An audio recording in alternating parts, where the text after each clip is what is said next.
Seja muito bem-vindo, bem-vindo ao nosso podcast Papo de Restaurante. Aqui o papo é sobre negócio de alimentação, sobre restaurante. Hoje eu tô aqui com um convidado muito querido, Fabrício, que tá à frente do Açu Paraty, Boteco Damião, Garden Hotel Boutique, é chefe de cozinha, é empresário no mercado de alimentação. Cara, é uma honra te receber aqui. Tamo junto, meu filho. Faz parte do Infinity, né, nosso grupo de Mastermind. Cara, primeiro, obrigado por ter aceito o convite de vir aqui, pegar seu tempo, parar aqui para estar aqui em Curitiba, bater um papo, falar um pouquinho da sua jornada. A ideia aqui, né, do nosso podcast, inclusive você já vai curtindo aí, apertando o dedo like, compartilhando, é trazer aqui pessoas do campo de batalha mesmo, pessoas que estão empreendendo, fazendo acontecer nas suas operações, nas suas cidades. Eu costumo dizer que são os heróis improváveis, né? Aqueles que muitas vezes não estão nos holofortes, mas faz a coisa dar certo. Bastidores. Nos bastidores, é isso aí, faz a coisa dar certo ali. Fabrício, é uma honra, quero que você pudesse contar assim, como foi que você decidiu enveredar por esse caminho, que você não era desse caminho, você era de outra área, verdade. Entrou no mercado de alimentação, como é que foi isso, cara? Verdade. Bom, boa tarde, tá, Matheus? Obrigado aí pelo convite. É também uma honra estar aqui com vocês, gravando esse material. Espero estar podendo contribuir um pouco com a minha experiência e ajudar as outras pessoas também a ser um momento de inspiração para elas. Legal. Então, Matheus, eu era da área técnica, uma empresa cartesiana, uma estatal, e estava muito insatisfeito com isso, né? Porque não era o que eu queria, né?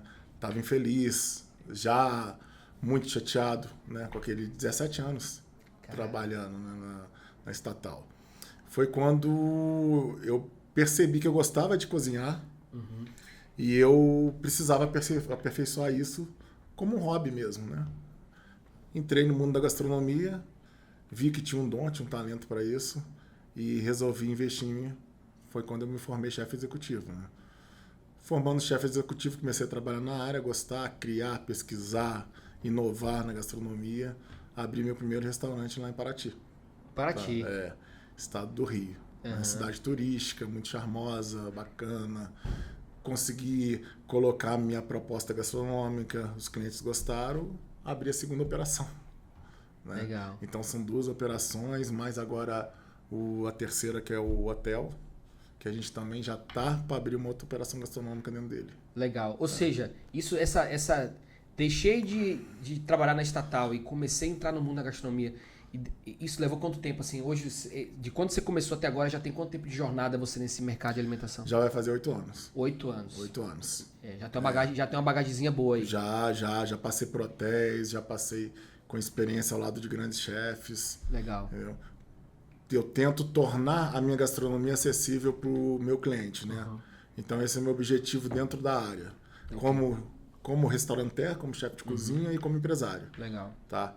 Então, já são 8 anos aí de experiência. Ou seja, né, você talvez lá em Paraty entendeu que existia até falar sobre isso, você é um cara muito visionário, eu sei disso. Existia um gap ali, existia um espaço que você preencheu. Como foi a decisão de abrir o primeiro negócio? Pô, Matheus já trabalhava ali como chefe, já tocava já algumas equipes, já toquei alguns negócios. O que foi o insight? Falou, cara, tô pronto para abrir meu negócio. Então, o empresário, o pequeno empreendedor, ele tem aquela inquietude dentro, né? Então, a gente está sempre buscando o nosso próprio negócio, né? Paraty é uma cidade onde 80% da economia gira em torno do turismo. Então, eu via que ali eu pesquisei o mercado, tinha um turismo muito recente e a gente tinha uma demanda muito alta, né? O Brasil estava começando a descobrir Paraty com grandes festivais, com grandes eventos. Foi quando eu fui visitar a cidade. Tá? Meu irmão já tinha restaurante na cidade também. Legal.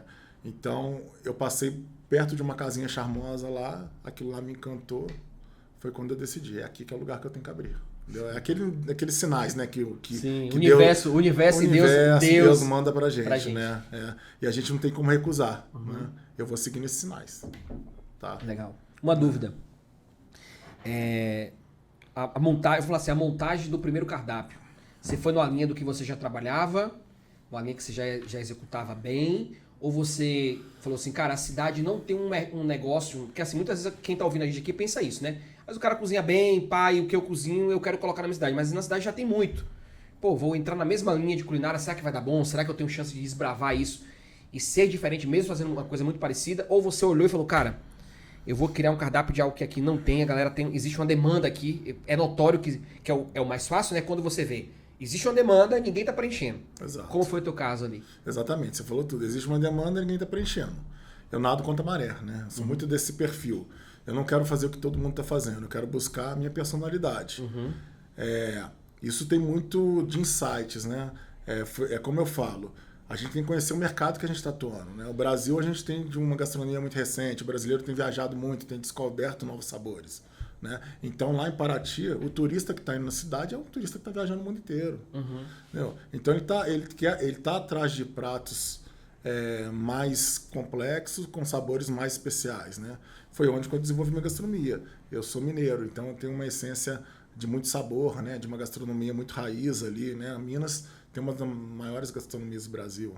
E a gente conseguiu fazer essa fusão com a parte do mar. Né? Paraty, a gente está beira-mar. Legal. Então eu trouxe essa essência mineira com a delicadeza dos frutos do mar. Uma mistura aí de Minas com a cozinha mediterrânea, sabe? Diferenciado. E a rusticidade para tornar o prato acessível. Ou seja, ninguém tinha isso na cidade, era uma coisa diferente. Ninguém tinha. Paraty ainda tinha uma comida muito caiçara, uma comida muito tradicional de cozinha brasileira ali, sabe? A gente chegou com os risotos, uma coisa muito contemporânea no restaurante do meu irmão primeiro, eu queria um cardápio lá. E a gente viu que deu certo, testamos, né? Depois eu trouxe pro Boteco Damião, que veio antes do Açu, né? Então eu já implementei uma gastronomia mais boêmia dentro da cidade que não existia. Legal. Então, moradores de Paraty... Você viu que tinha demanda ali, existe, ninguém tá preenchendo. Exatamente. Quando a gente trouxe a gastronomia boêmia para a cidade, a gente trouxe o morador de Paraty para conhecer nosso produto. Legal. Né? Onde eu criei petiscos autorais. Né?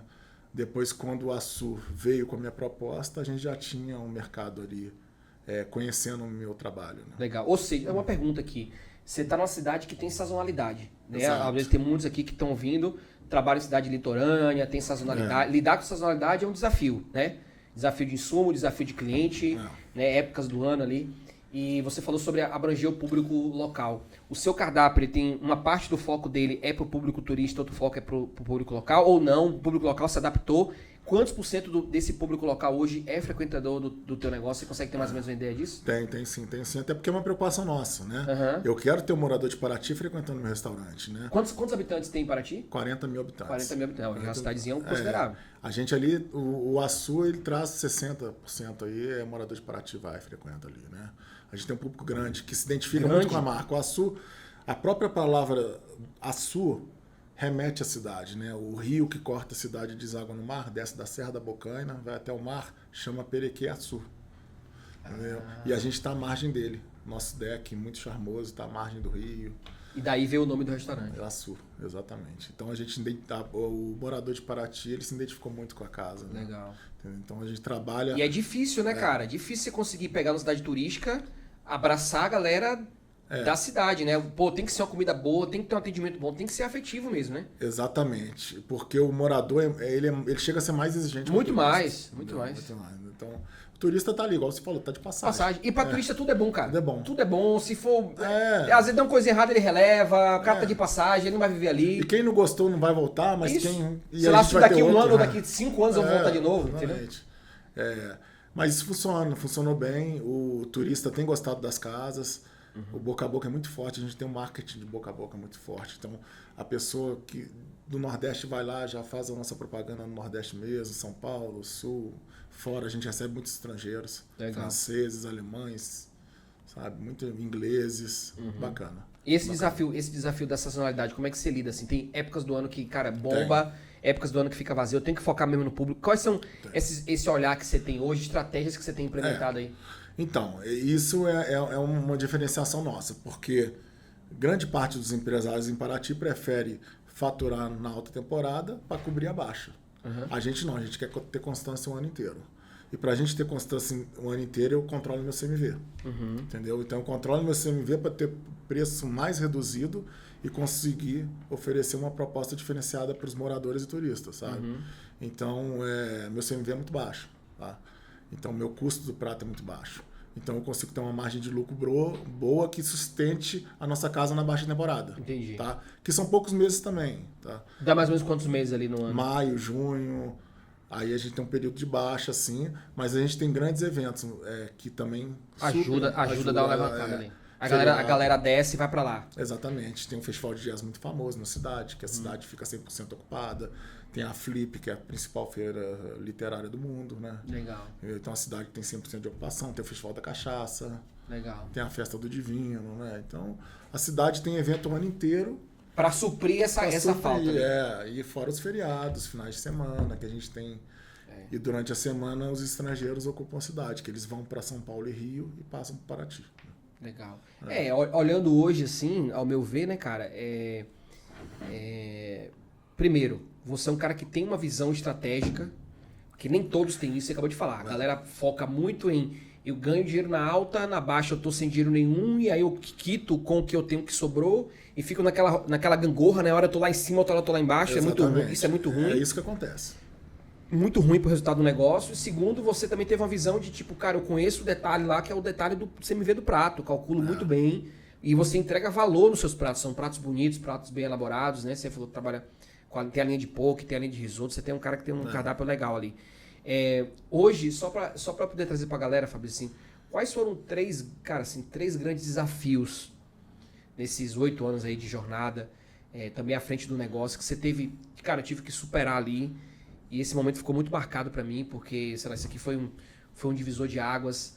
Esses 3 grandes momentos aqui deu uma alavancada, mudou meu negócio. Você conseguiria lembrar, pensar assim? O primeiro deles foi a pandemia, né? Porque logo que eu abri meu restaurante, 20 dias depois veio a pandemia. Então foi o primeiro baque. Eu tinha capital de giro, meu capital de giro diluiu durante a pandemia. Exatamente. Então ali eu zerei meu caixa. Mas eu mantive uma estabilidade e consegui reabrir uma nova operação. Né? Segundo momento foi aprender a lidar com pessoas. Lidar com pessoas. Exatamente. Isso para mim foi uma grande diferença, porque quem vem de uma área cartesiana, como eu vinha, né? Às vezes a gente tem que ser mais rígido, às vezes a gente tem que ter flexibilidade, e foi para mim um baque descobrir que eu também não queria, né, ultrapassar um limite ali entre o funcionário e o lado empresarial, né? Sim. Sabe? Não queria me sentir patrão. Eu queria me sentir um parceiro do cara ali, né? Eu queria ser parceiro, e isso confundiu, sabe? Então isso para mim foi um grande choque. Eu, assim, refleti muito sobre continuar ou não nessa jornada, tá? Eu acho que é uma dor que muitos passam. A gente, na ânsia de fazer a coisa do nosso jeito bem feita, no sentido de querer ajudar os outros também, né? E às vezes aquilo é confundido, né? É confundido uma bondade, uma certa bondade com você ser bobo, né? Exato. Ser bonzinho demais. E a galera tipo, subir ali, né? A gente diz assim, cara, abaixou a cabeça demais, o cara meio que passa por cima de você não percebe. A gente sente isso. Quando você fala gestão de pessoas, eu acho que é um grande gargalo, né? Hoje, só pra galera entender, nos dois aqui, vou voltar nas 3, né? Tanto no Garden, que agora vai ter hotel, vai ter restaurante no Garden também.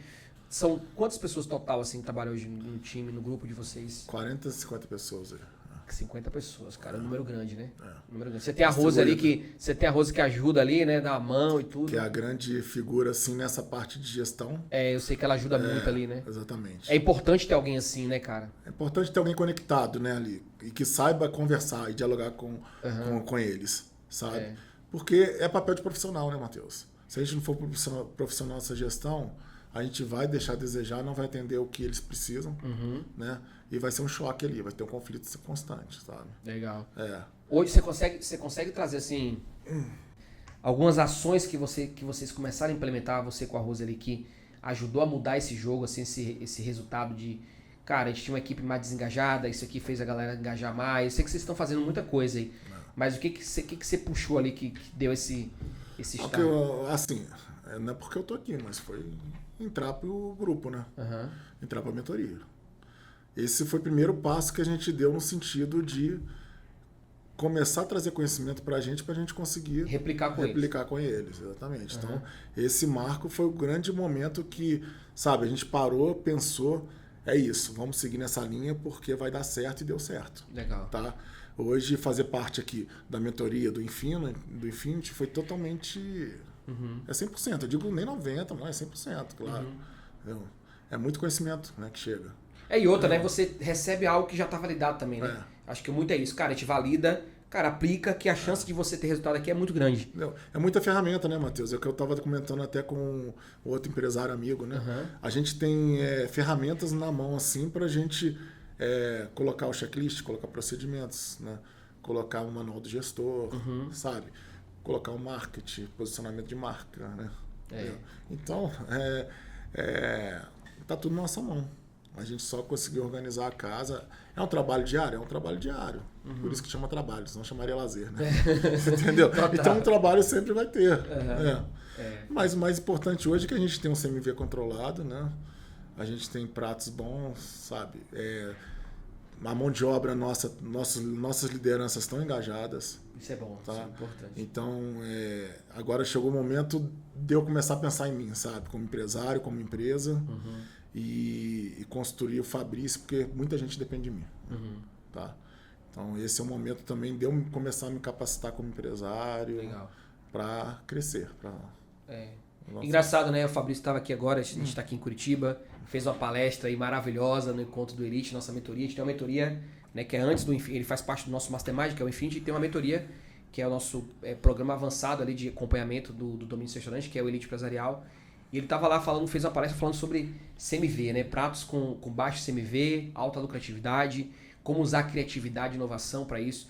E você é um cara que traz muita inovação. Sim. E eu vejo que a galera tem muita dificuldade de fazer o novo sem perder a identidade da casa. Se você pudesse dar uma dica, assim, cara, como posso trazer o novo sem perder o que já é tradição ali do meu negócio? Para composição de pratos no cardápio, para trazer um cardápio diferente. O que você pensa? O que você acha que pode fazer sentido para a galera poder pegar um insight aqui e começar a implantar no negócio? Então, o primeiro passo da inovação, Matheus, é conhecimento.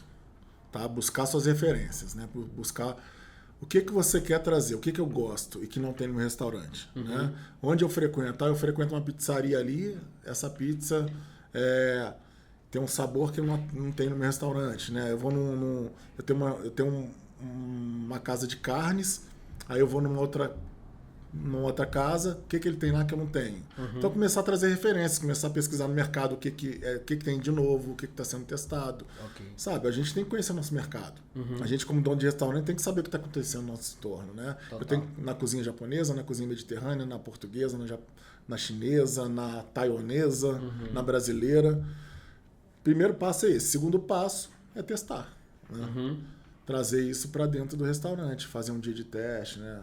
A gente tem vários formatos que dá, né? Tem os especiais do dia, os especiais da semana, o prato do dia. Que são estratégias que você usou para trazer novidade para o mercado. Exatamente, né? Exatamente. Quando eu criei o meu primeiro especial do dia... O que seria o especial do dia, para a galera entender? Especial do dia é entrada, formato entrada, prato principal e sobremesa. Tipo, você mudou o nome do comercial aí, que a galera chama de executivo, né? Exatamente. Mudou para o especial do dia. Especial do dia. Ó, sacada, hein? Sacadice aqui, né? Especial do dia. Valoriza ali o que você tá fazendo, né? E o especial do dia a gente bota um preço um pouco mais baixo para atrair um público que não conhece nossa casa ainda. Quer comer, mas não tá a fim de gastar muito, não tá né? a fim de gastar muito. Ele vai ver aquela venda meio que casada ali da entrada e a sobremesa incluída no preço. Sim. E a gente consegue testar nossas criações. Legal. Entendeu? É um modelo, é uma forma de você validar coisas novas pro cardápio também. Exatamente. Hoje a gente tem a validação do cliente e a validação do sistema NPS também, né? Legal. Que é a tecnologia. Legal. Tem que ter. Tem que ter. Então, tem que ter. Não tem outro jeito. Cara, e tem dado certo, sabe, Matheus? A gente tem trazido boas criações, sabe? Ainda tem muito a crescer, tem muito a criar, tem muito a testar, tem muito a inovar. Mas o empresário, ele não pode estar satisfeito com a zona de conforto, né? Total.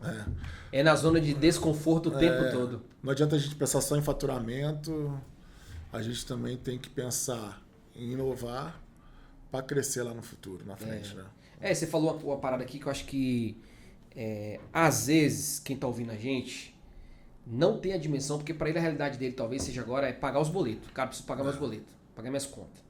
Aí você começa a entender que, cara, você já começou a pagar boleto, pagar suas contas, e que existe a pessoa por trás do negócio, né? O CPF ali. E ele precisa se conectar com outro CPF, ele precisa estar participando de uma jornada de crescimento e evolução. Porque o próprio negócio vai cobrar isso. Ele vai cobrar. Eu quero crescer o Açu para ti. Cara, você tem que crescer primeiro. O negócio não vai crescer naturalmente sozinho. Ele precisa da visão do dono. Ele precisa do olhar do dono. Da direção do dono, né? Estratégico, né? A visão estratégica. A visão estratégica. A gente é a figura principal do nosso negócio, da nossa operação. Né? E mais do que nunca é importante a gente aumentar nosso nível de conhecimento e aumentar nosso network também. Né? Network é uma palavra hoje muito falada, né? Mas a gente tem que colocar em prática. Isso né? aí. E para isso a gente tem que formar um novo ambiente. Né? Esse novo ambiente não vai vir eu ficar parado lá atrás da minha cozinha em Paraty. Não vai. Não vai. Entendeu? Para isso eu tenho minha cozinheira, tem meus chefes de cozinha, tem meu subchefe. Entendeu? Eu tenho que sair, cara. Até para entender, né? Para onde tá indo o mercado. O que outros caras que jogam o jogo que eu tô jogando, jogam um jogo maior do que eu tô jogando, tá fazendo, né? O que eles estão vendo que eu não tô vendo. É isso aí, isso aí. Então, a dica que eu dou é essa, né? Sejam inquietos, busquem conhecimento, testem e inovem, né? A inovação vai vir com teste. Mas o teste vai vir com conhecimento. E outra, né? Dificilmente você vai encontrar algo inovador que é um disruptivo. Assim, cara, criei algo que ninguém nunca fez. Cara, isso é acho que é 1 em 1 milhão, assim, é algo... São grandes estrelas, né? E gênios, né? É isso que eu ia falar. É o cara que é gênio, o cara que tem... Mas a gente pode inovar, trazendo algo que funcionou muito bem no lugar, traz pro nosso, faz uma releitura, faz uma mudança, né? Os chefes têm muito essa habilidade, né? Pegar de transformar... vou transformar um prato que é normal e conhecido. Uma arte. Exatamente. É uma arte. Eu busco muita inspiração desses chefes grandes, né? Para mim é muito fascinante a gente ter pessoas boas no nosso país aí, referências. Aqui e lá fora, mas aqui a gente tem muita gente boa, né? Entendeu? Então, eu coloquei, por exemplo, do Atala lá. O Atala tem um Davidito o espaguete com feijão, que é um prato da nossa infância, né? Uma memória afetiva, minha, pelo menos minha. Coloquei lá, deu super certo. É um sucesso também, sabe? Algo que a galera não estava nem de longe acostumada a ver, né? Então vamos buscando, buscar nossas referências ali, aí copia um pouquinho ali, adapta, né? Faz uma releitura, né? Isso. Igual no jantar que eu fui no Lessa lá, no último sábado, né? Fantástico. O chefe Rafa fez uma releitura do cupim. Foi. Que é uma carne que sofre muito preconceito, né? E ficou nobre naquele empratamento. Né? É fantástico, cara. É a habilidade que vocês têm, né, cara? O chefe tem essa habilidade. Eu fico até arrepiado com isso, cara, porque a gente consegue... Eu fico muito feliz, né, de ter a oportunidade de ter experimentado esse prato, outros pratos, sabe? E conseguir aumentar meu nível de referência. Né? É isso aí. Aumentar... Eu acho que aí é onde tá a parada, velho. É aumentar o nível de referência. Acho que dono de restaurante que tá muito preso na operação, ele não consegue ampliar o nível de referência dele. Porque ele tá só no dele, fazendo o dele, do jeito que dá, quando consegue. Ou seja, ele não vai conseguir inovar, ele não vai conseguir se destacar, ele não vai conseguir trazer pro cliente aquela percepção de que ele tá melhorando o negócio dele, né, constantemente. Tá preso numa bolha. Isso aí. Né? Com reclamação de funcionário, com mão de obra, reclamando daquilo. Outra coisa, reclamar, né? Não resolve, né? Clamar o universo negativamente. Né? Reclamar. Você tá clamando uma coisa negativa. Então, não adianta mais reclamar. Né? Terceirizar a culpa também é um ponto negativo na vida do empresário. Vamos avançar, vamos evoluir, vamos ser felizes, né? É isso aí. É isso aí. E outra, né? Acho que eu coloquei aqui, cara, principais desafios são muitos. Você trouxe aqui alguns, né? Gestão de pessoas e buscar essa jornada de conhecimento e tudo mais. Vamos lá, e você saiu de uma operação e foi para outra. Expandiu o negócio, né? Se você pudesse dar alguma dica, 2 dicas, assim, do que foi para você o estalo para expandir o novo negócio? Como é que estava o seu momento de empresa? O que foi que fez? Porque tem muita gente aqui também que tá assim, eu vou abrir outro negócio, vou abrir outra operação. E o que foi o ponto-chave assim, para você sair do boteco, abrir o Açu, e agora saiu do Açu, abriu o Garden, que vai ter um restaurante no Garden também. Como foi assim? O que foi o lampejo ali? Oportunidade. Oportunidade Bateu na porta, né? Quando a gente abriu o Boteco Damião em 2022... Quando a gente está preparado, a oportunidade aparece. Aparece. A gente enxerga logo, né? É a coisa do visionário, né? Entendeu? Eu tenho muitas referências importantes, né? Tipo assim, de empresários que não têm conhecimento nenhum, mas que chegaram ali, né? A oportunidade bateu, o cara hoje fatura milhões, né? Sem qualquer conhecimento. É oportunidade, né? Mas quando a gente abriu o Boteco Damião em 2022, a gente viu uma oportunidade de mercado ali na gastronomia boêmia em Paraty e no Brasil também. A gente hoje é uma referência, sabe? Tanto é que já surgiram convites para a gente abrir o Damião em outros lugares, outras cidades. E quando a oportunidade de abrir o Açu veio, era agarrar, sabe? O Açu já era uma casa que existia, tá? Então a gente aproveitou ela, reequilibrou, repaginou, sabe? E conseguiu dar uma sobrevida a ela. Foi Foi muito bacana, porque é uma casa muito amada pelo morador de Paraty, sabe? É uma referência na cidade e a gente não podia deixar ela simplesmente desconstruir, sabe? Então a gente abraçou esse projeto, abraçou esse desafio e hoje a casa tá linda. Cara. Eu tô te perguntando isso porque acho que existem duas coisas aqui que eu acho que é legal da gente falar. A primeira como você falou, é a oportunidade que aparece porque você tá ali pronto, olhando, né? O cara tá no radar ali, ele tá ligado, né? Tipo assim, cara, eu tô ligado aqui. Eu acho que esse é o primeiro ponto, né? Tem que estar ligado mesmo, você tem que estar aberto para oportunidades. Segundo, ter muito conhecimento, né? Tipo assim, às vezes já vi muito caso disso, da pessoa que tá ali, às vezes, com uma operação, ainda não tá redondo, não tem processo validado, não tem ficha técnica, não tem CMV controlado. E aí surge uma oportunidade, que às vezes acontece, né? A vida, o mercado tá aí, o universo tá aí, e abriu portas. E a base não estava organizada. Exatamente. E o cara dá um passo e às vezes prejudica as duas coisas, né? Para escalar, você tem que estar com a base organizada. Tem que estar. Tá. Porque se você abre outra operação com aquela base desorganizada, as duas vão ficar ali meio capenga. Né? Exatamente, essa é a palavra certa. Capenga. Uma puxa daqui, a outra puxa de lá. E daqui a pouco quebra os dois. Quebra os dois.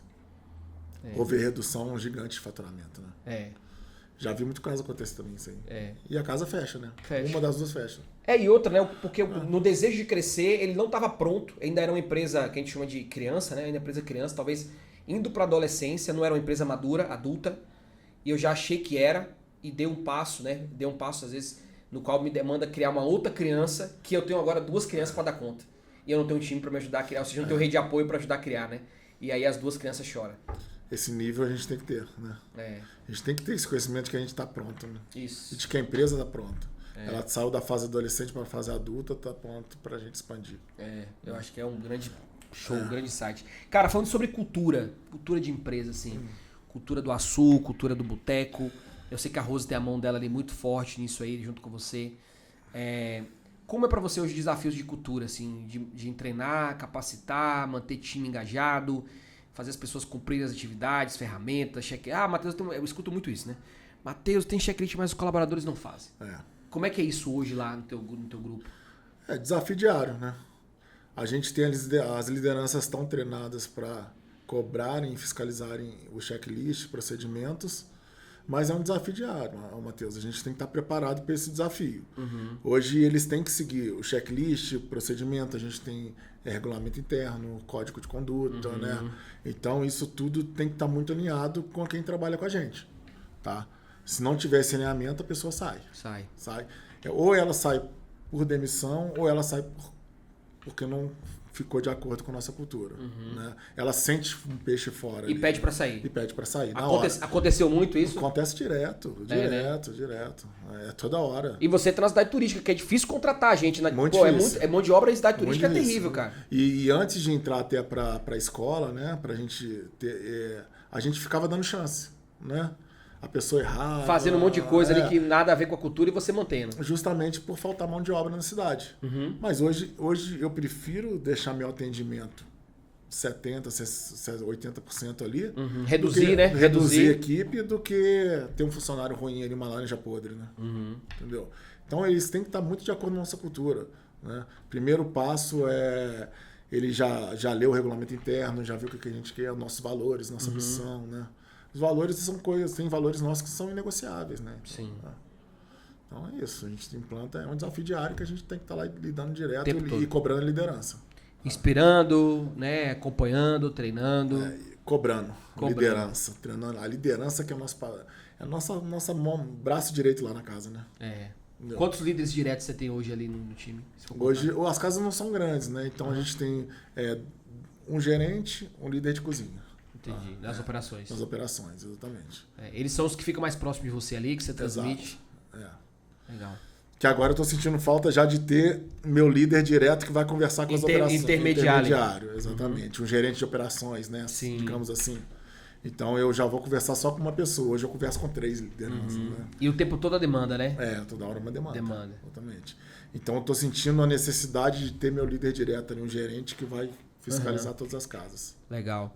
Cara, se eu pudesse... Assim, ó, estamos chegando na fase meio que de um bate-bola aqui de perguntas que eu vou te fazer. Você é um cara que, pô, desbravou aí, investiu. Vou até perguntar isso. Porque tem muita gente que vê investir em si mesmo mais como um custo do que como um investimento.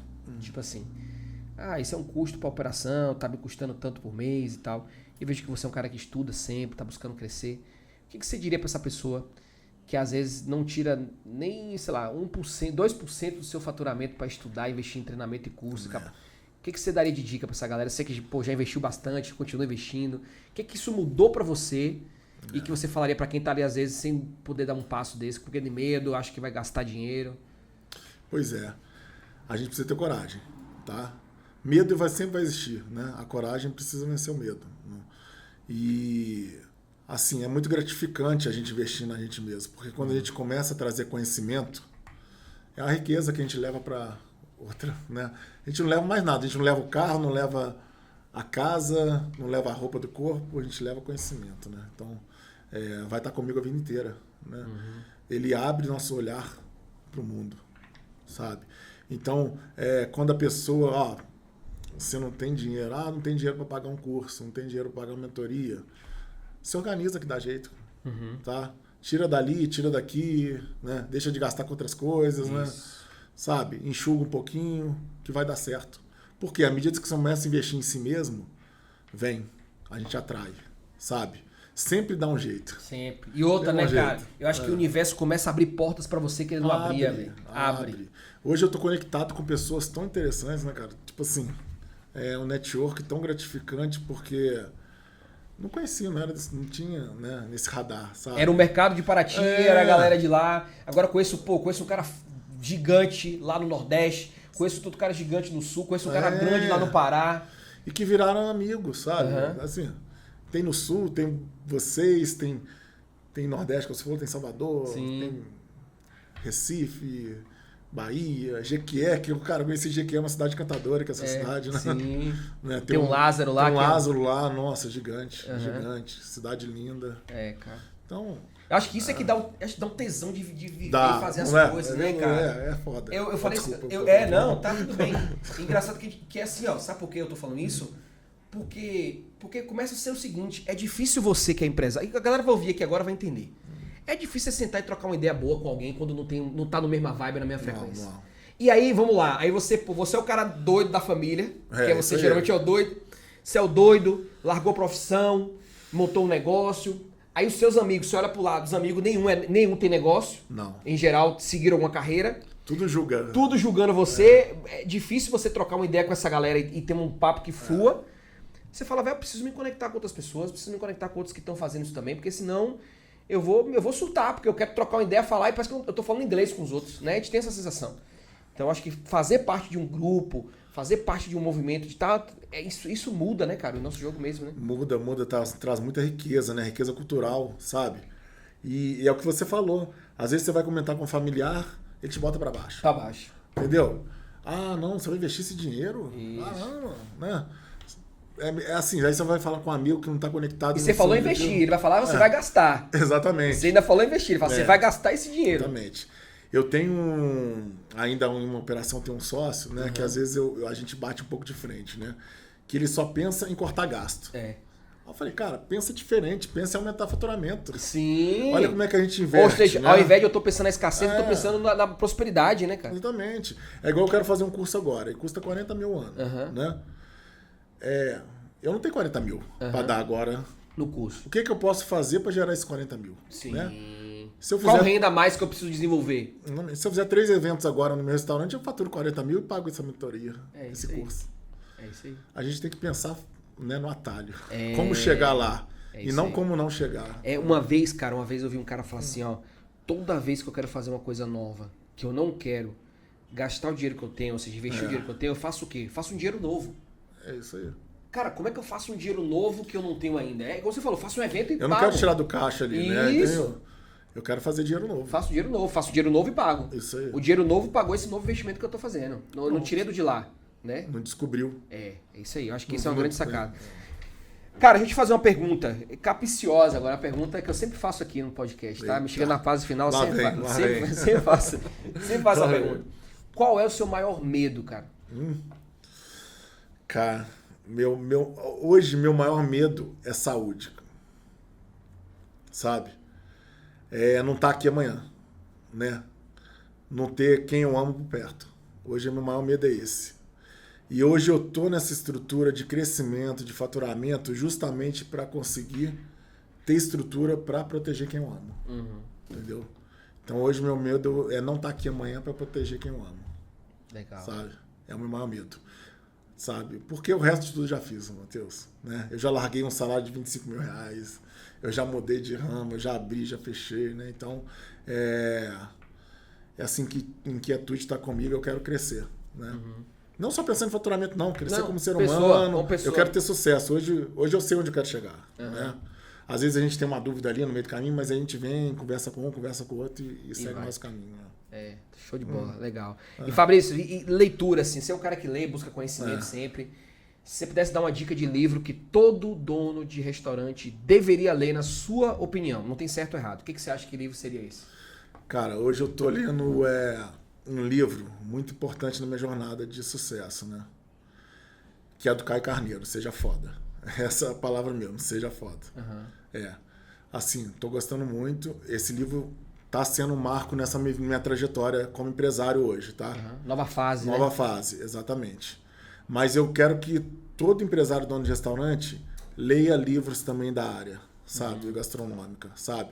Se você tem um restaurante de grelhados, compre um livro sobre grelhados, sobre algum chefe referência no setor, porque ali não tem só receita, ali tem muito conhecimento bom pra gente... De vivência, né? De vivência, né? Ver uma série no Netflix ali, desculpa, eu tô fazendo propaganda da Netflix, mas... Tá tudo bem. Né? Tomara que um dia a Netflix patrocine um podcast aqui, tá tudo bem. Isso aí, então. Vai chegar lá.